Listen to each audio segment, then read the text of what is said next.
आपको तो रोज महाराज साहब मिलते हैं, रोज भगवान का सानिध्य मिलता है, रोज प्रवचन मिलते हैं, बड़े बड़े आचार्य भगवंतों के चतुर्मास मिलते हैं, गजब की धर्म क्रांति की बातें जानने, समझने, सीखने, सुनने और जीवन को बदलने के मौके मिलते हैं।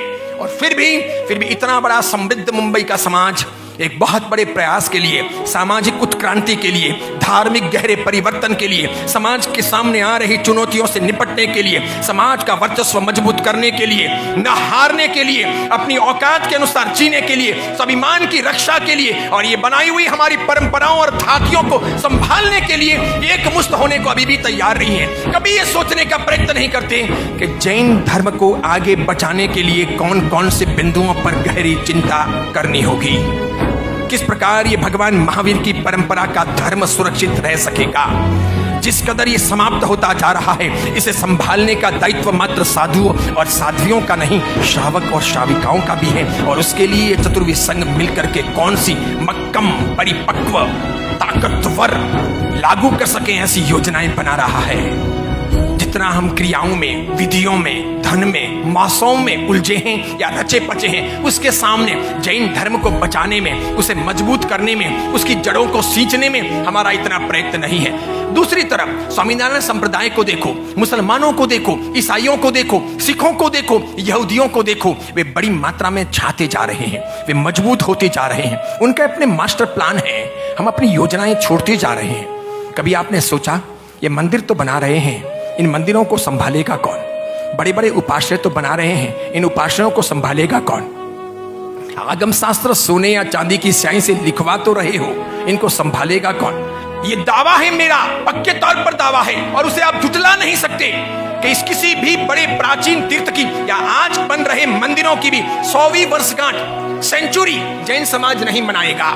5वीं मना लो, 10वीं मना लो, 15वीं मना लो, 50वीं मना लो, मेरा ये भी दावा है कि इस वर्तमान आदिनाथ परमात्मा की शत्रुंजय गिरिराज के अधिपति की मूर्ति को लगभग 485 के आसपास वर्ष बीत गए हैं। 500वीं वर्षगांठ का समय नजदीक आ रहा है। भारत भर नहीं, विश्व स्तर पर इसे बहुत बड़े पैमाने पर महोत्सव के तौर पर बनाया जाएगा। भारत के कोने कोने से और विश्व के कोने कोने से श्रद्धालु पालिताना पधारेंगे और इस प्रकार वो 500वीं वर्षगांठ, 500वीं यानी 5वीं शताब्दी का वो महोत्सव बहुत बड़े स्वरूप में मनाया जाएगा। लेकिन साथ में दावा करता हूं कि शत्रुंजय गिरिराज की 600वीं वर्षगांठ जैन समाज नहीं मना सकेगा, नहीं मना सकेगा। आप कुछ भी कर लो, नहीं मना सकेगा।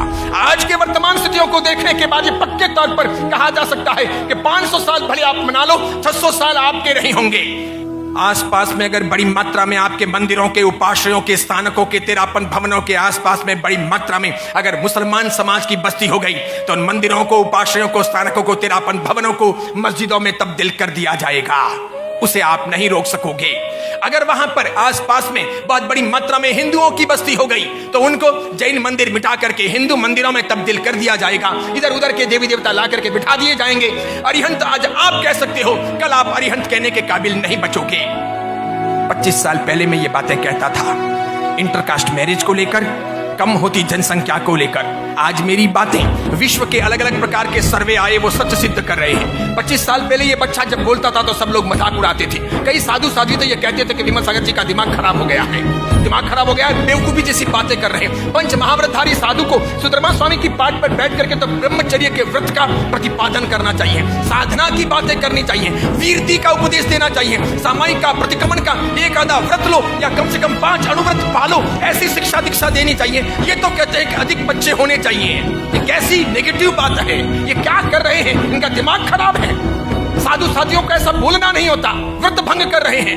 मैंने कहा जो कहना हो कहो, जो मानना हो मानो, मैं मतलबी आदमी नहीं हूं। मेरी कोई गुप्त योजना नहीं है, मैं षड्यंत्र पूर्वक कुछ करने वाला नहीं हूं। मैं जिन शासन का सेवक हूं, मैं रोटियां जो यहां की खा रहा हूं, इसके भीतर जो मांस है, खून है, वो जरूर मां और बाप का है, लेकिन उसके बाद की 39 साल की जो जिंदगी है वो मेरे भगवान के शासन की है, आप लोगों की है। आप लोगों ने हमें खिलाया है, पिलाया है, पहनाया है, उड़ाया है और छत दी है, आशियाना दिया है, जिससे मैं 39 साल तक जिया हूं। इसलिए मन में दर्द होता है कि समाज को खरी खरी कहनी चाहिए, सच बताना चाहिए, समाज को गफलत में नहीं डालना चाहिए। किसी को 5 साल आगे की बात दिखाई दे, आपको 5 मिनट आगे की बात दिखाई दे, किसी को 1 साल आगे की बात दिखाई दे, मुझे 50 साल 100 साल आगे की बात दिखाई दे रही है। मैं कह रहा हूं जो मैंने इसके पहले कहा वो सच सिद्ध हुआ। 18 साल पहले जो कहा, 20 साल पहले जो कहा, 25 साल पहले जो कहा, बच्चा था, नया नया था, बोलना नहीं आता था, व्याख्यान सीखता था, लेकिन आते ही धरते ये बातें मैंने शुरू की। और जैसे ये बातें शुरू की, संक्रमण काल था, लोग बहुत बोलते थे। सबसे पहले मैंने कन्याओं के शिविर शुरू किए। मुझे मालूम पड़ गया कि जैन लड़कियों को भगाया जा रहा है, फुसलाया जा रहा है, बहलाया जा रहा है। जैन लड़कियां मन से कमजोर हैं। हमारे घर की शिक्षा दीक्षा एकदम कठोर नहीं है।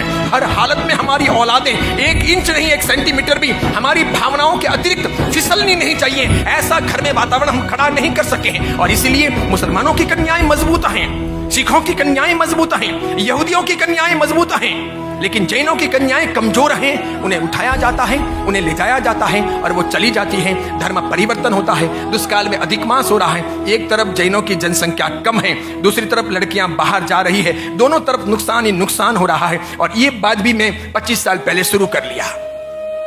तो जब पहली बार शिविर कर रहा था, बहुत लोग बहुत बोले थे, बहुत बोले। शर्म आनी चाहिए। साधु भगवंतों को औरतों के सामने बोलना चाहिए, लड़कियों के सामने बोलना चाहिए, इतना कठोर बोलना चाहिए। मैंने कहा जो समझो वो समझो, मेरी बहनें हैं, मेरी बच्चियां हैं, ये मान करके बोल रहा हूं और बोलना आवश्यक है, इन्हें रोकना होगा।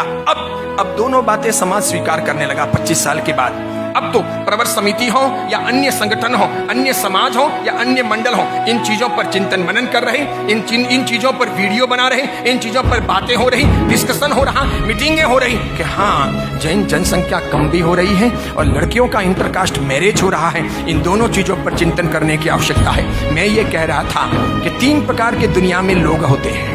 3 प्रकार के दुनिया में लोग होते हैं। जैन समाज में तो ऐसे लोग आसानी से 3 प्रकार के देखे जाते हैं। एक वे जो हायर क्वालिटी के होते हैं, वक्त के पहले जीत जाते हैं, वक्त के पहले समझ जाते हैं, वक्त के पहले सावधान बन जाते हैं। उनके पास में ऐसा 6 सेंस होता है कि वे सोच समझ करके वक्त के पहले निर्णय ले लेते हैं और फटाफट पानी आने के पहले पाल बांधते हैं कि पानी नहीं आना चाहिए, हम नहीं डूबने चाहिए, हमारा घर नहीं बहना चाहिए, फटाफट पाल बांध देते हैं। दूसरी क्वालिटी वो होती है, दूसरे प्रकार के लोग वे होते हैं, जब पानी आने लगता है तब पाल बांधने के लिए या कहीं ना कहीं बचने के लिए कोशिश करते हैं, इधर उधर हाथ पैर पटकते हैं। तीसरे वे लोग होते हैं कि नासिका के ऊपर पानी चला आता है तभी जगते हैं, उसके पहले वे जागते ही नहीं हैं।